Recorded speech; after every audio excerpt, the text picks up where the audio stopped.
So we look at perception and view of things in a way that is, it changes everything, you know.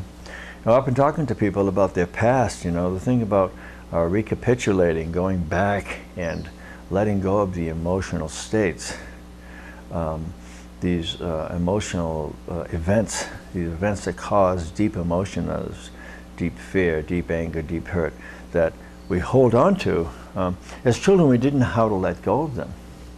All we could do was to survive was to maybe cry and scream, but then bury it and never deal with our actual feelings of, you know, that hurt me. I feel invalidated. You know, we don't know those words. So we tuck them away, or they go away. We continue to live. We get up and we understand how to survive, and that's a happy face, not a depressed face. I mean, people say, what's wrong with you? Not that they want to find out what's wrong with you so I can help you. It's what's wrong with you. You're disturbing our peace by being, you know, depressed. So we learn to be pleasant, and we learn to be social. This is a socialization.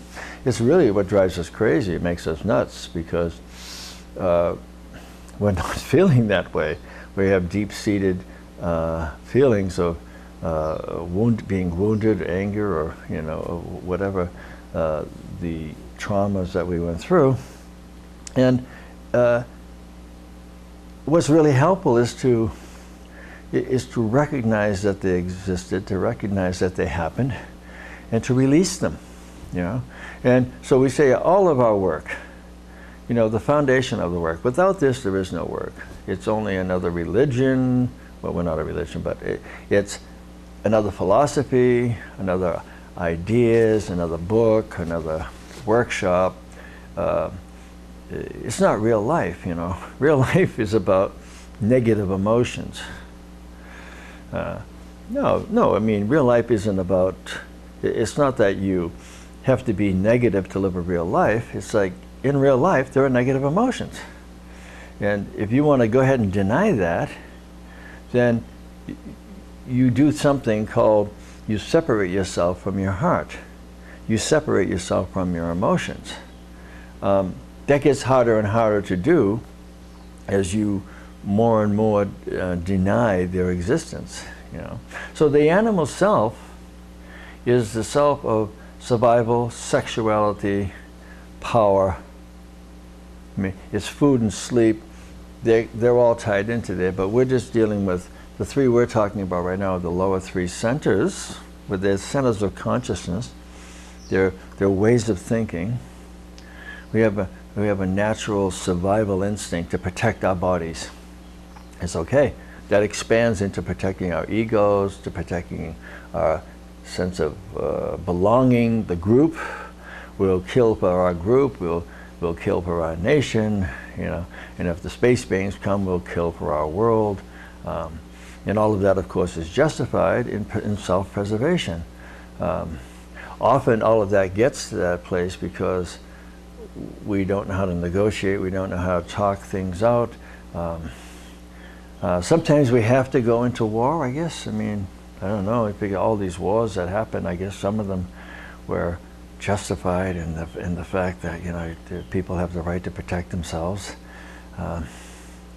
I think as we look into most of them, they were started by stupid men, you know. They were started by greedy businessmen, you know, that were, at least most of ours were started by greedy businessmen that just wanted to take over countries and to get oil and to get bananas, or to take over territory, to get rid of the Indians so we can have a railway. You know, all these things were just, you know, as we look into the history that we didn't get taught in school, because we knew it anyways, you know, because we weren't stupid. We were stupid in school because they taught us to be stupid.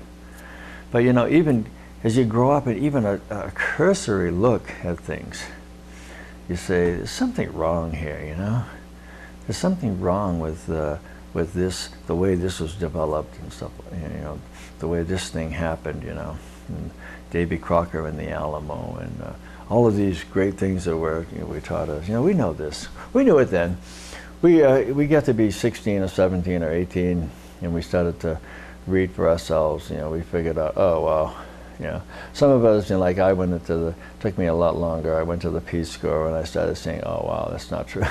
What they say is going on out here isn't going on at all.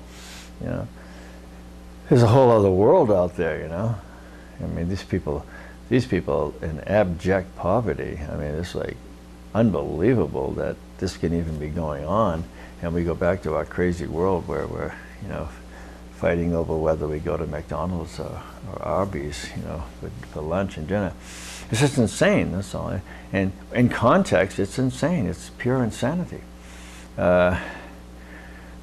What our perception is in what we have to do to protect ourselves and our survival, when we work on ourselves, in one sense, we enlarge in our sense of self. But that sense of self is inclusive of everyone. So we become part of humanity. We become a vehicle for oneness in humanity. And we start to understand that we're all one. You may have any idiosyncrasies, you may have different habits. I may not like them, I may not like your behavior. I'm allowed not to like your behavior. But still I'm working on the fact of, but I love you as an entity. I love you as a spirit, because I know that inside of you, whatever your programming or training or chemical problems in your brain, that's not your essence. Your essence is truth and love. That's your essence. That's what we are. We're the loving light.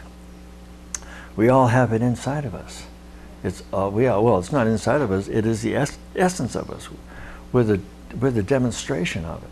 And as we demonstrate this loving light, as we bring it into the world, that's where our happiness, that's where love, that's where our peace comes from, is a demonstration of this. Not getting material gains, not becoming secure and safe in the world. All that breeds is fear and greed. We're seeing it happen. It's playing out in front of us. So when we're looking at these different programs, these different lower programs or the lower states of consciousness, we're understanding that they can't control us, but we can't deny them. We can't identify with them, but we can't deny them at the same time. We have to acknowledge the fact that I'm jealous. I'm angry. Well, what are you angry at? I'm angry that you did something to me. You say, okay, so why are you angry? Well, because you did something to me. Okay, but anger is still a choice. I could have done something to you, and it would have made you angry, and the other person would have made angry at all. So why are you angry about it? I mean, you can see that through different types of processing and through different types of therapy or trying to understand things, you can see that there's a whole bunch of choices going on here. You make a choice to be angry, but you don't know you make a choice to be angry until you acknowledge that you're angry. So you acknowledge that you're in this emotional state. And at first we say, somebody put me into this emotional state. And that may be apparently true. I mean, they may have come and whacked you square in the jaw, which, you have every right to be angry after somebody comes and hits you like that, and to protect yourself. As we evolve in this state of consciousness, maybe we are angry when we're hit, when we're attacked, when our children are attacked. And maybe we have to live with that for a while. Maybe we can't get over that. But the process is to eventually get over it.